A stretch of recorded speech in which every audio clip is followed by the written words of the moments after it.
नमस्कार, मैं एस्ट्रो सोनिया आपका स्वागत करती हूँ। कैसे हैं आप सब? उम्मीद है बहुत अच्छे होंगे। जैसा कि सब जानते हैं, नवरात्रे शुरू ही होने वाले हैं और ये 9 दिन एक पर्व से कम नहीं है। इन 9 दिनों को बहुत ही धूमधाम से मनाया जाता है। इन 9 दिनों में व्रत भी रखते हैं, देवी माँ की उपासना करते हैं, अपनी सामर्थ्य अनुसार पूजा पाठ भी करते हैं। दोस्तों, ये 9 दिन बहुत ही शुभ होते हैं। ये 9 दिन तक मनाया जाने वाला पर्व बहुत ही विशेष महत्वपूर्ण स्थान रखता है। न केवल व्रत आदि के लिए, देवी माँ की उपासना के लिए, बल्कि बहुत तरह के उपायों के लिए भी ये दिन बहुत महत्वपूर्ण है।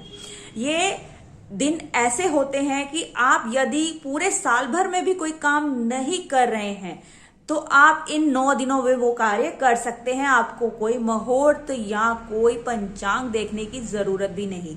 ये स्वयं सिद्ध मुहूर्त होते हैं।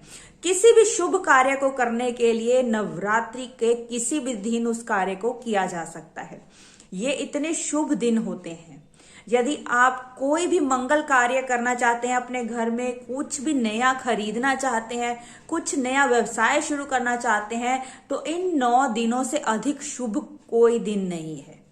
दोस्तों, ये दिन इतने खास होते हैं और इन खास दिनों में घर की सुख शांति के लिए, धन प्राप्ति के लिए, सफलता जीवन में प्राप्त करने के लिए, सुख ऐश्वर्य प्राप्त करने के लिए यदि कुछ खास तरह के उपाय भी किए जाएं तो उनका फल भी कई गुना तक अधिक प्राप्त होता है। और तो और इन 9 दिनों में यदि आप कोई मंत्र सिद्धि करना चाहते हैं या कोई मंत्र जाप आप करते हैं किसी मनोकामना की पूर्ति के लिए, तो उस मंत्र जाप का फल भी आपको कई गुना अधिक प्राप्त होता है। तो दोस्तों, इसी तरह के कुछ उपाय लेकर मैं आज आपके सामने आई हूँ। वीडियो शुरू करने से पहले मेरी आपसे एक रिक्वेस्ट है कि यदि आप मेरे चैनल पर पहली बार हैं तो चैनल को सब्सक्राइब जरूर करें, बेल आइकन को हिट करें।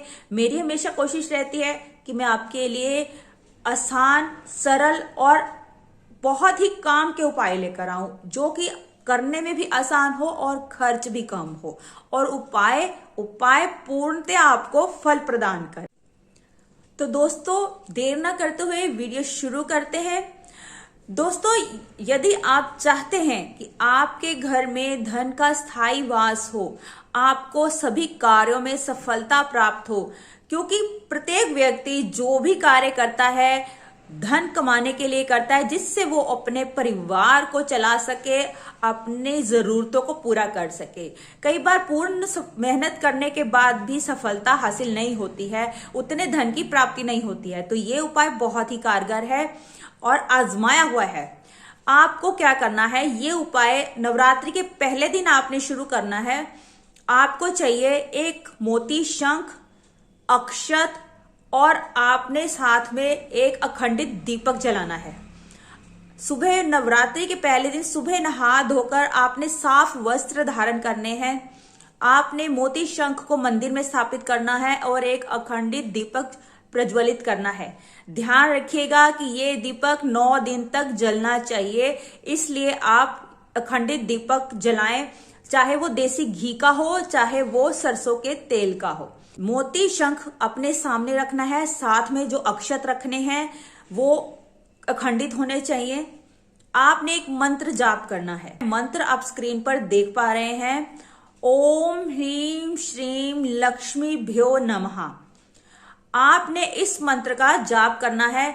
एक मंत्र जाप के साथ एक अक्षत का दाना आप उस शंख में डालेंगे। यानी यदि आप 108 बार मंत्र जाप करते हैं तो 108 दाने आपने शंख में डाल देने हैं। एक मंत्र जाप के बाद एक दाना शंख में डालना है, दूसरे मंत्र जाप के बाद एक दाना और डाल देना है। इस प्रकार से आप जितना मंत्र जाप करते जाएंगे उतने अक्षत आप मोती शंख में डालते जाएंगे। इसी प्रकार से ये क्रिया 9 दिन तक आपने करनी है।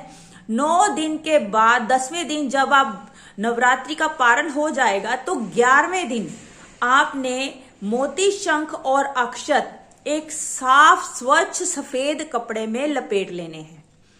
ध्यान रखिएगा कि ये सफेद कपड़ा या सूती होना चाहिए या सिल्क का होना चाहिए, रेशमी होना चाहिए।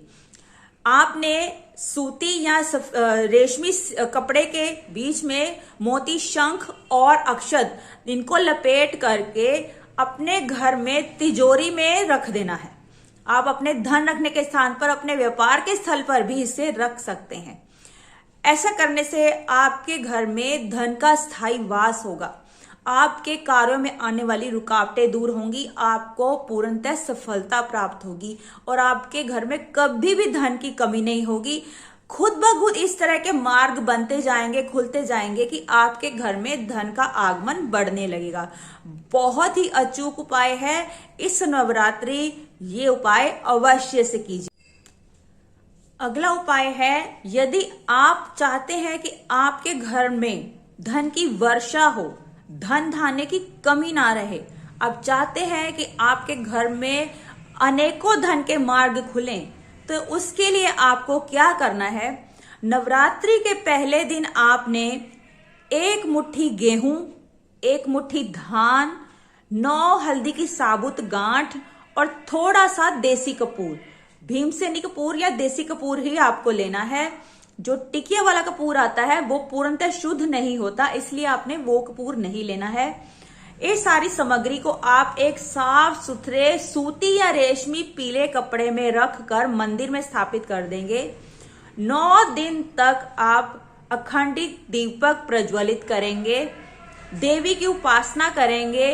यदि संभव हो तो दुर्गा सप्तशती का पाठ अवश्य से कीजिएगा, नहीं तो आप अपनी इच्छा अनुसार देवी के मंत्र जाप भी कर सकते हैं। 9 दिन तक इस क्रिया को करने के बाद 9वें दिन आपने पूजा पाठ के बाद, कन्या पूजन के बाद, ये पोटली को आपने अपने घर के ईशान कोण में स्थापित कर देना है। ध्यान रखिएगा कि वो जगह साफ सुथरी होनी चाहिए। यदि रखने का स्थान नहीं है तो आप इसे अपने घर के ईशान कोण में टांग भी सकते हैं। ऐसा करने से आपके घर में शुभता बढ़ेगी, धन की वर्षा होगी, धन के आगमन के मार्ग खुलेंगे। एक मार्ग से नहीं, अनेकों मार्ग से धन आपके घर में आएगा और धन का स्थायी वास भी होगा।